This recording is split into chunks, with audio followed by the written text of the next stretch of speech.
Hi friends, we have already covered various data types like lists and tuples useful for storing collection of values.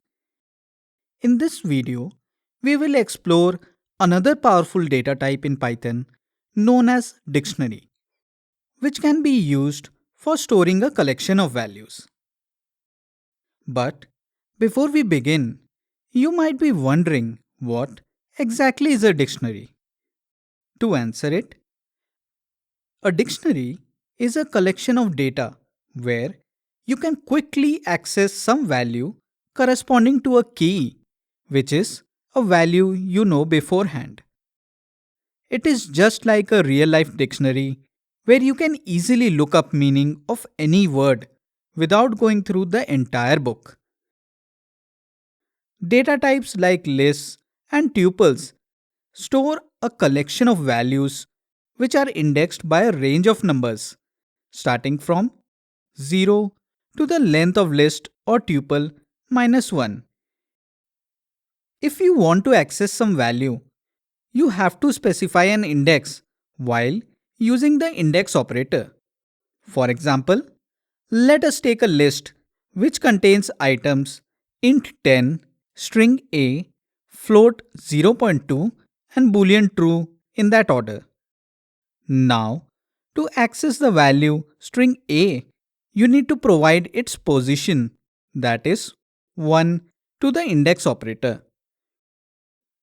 On the other hand, dictionary is a mapping data type where values are indexed by keys.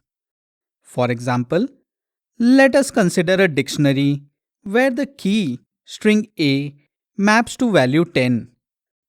The key integer 1 maps to value string a.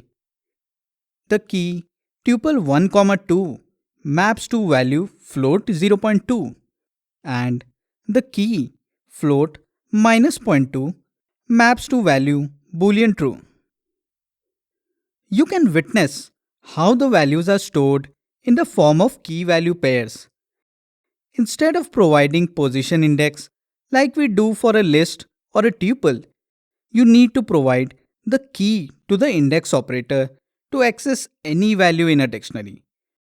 For example, to access the value 10, you need to provide the key, that is, string a, to the index operator. It is important to note that as a dictionary can be used to store any form of data, the values can be of any data type.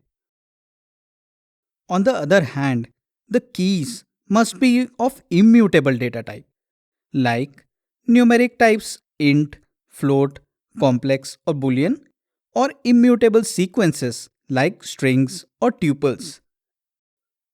List, set, and dict data types are mutable, hence, they are not allowed as dictionary keys.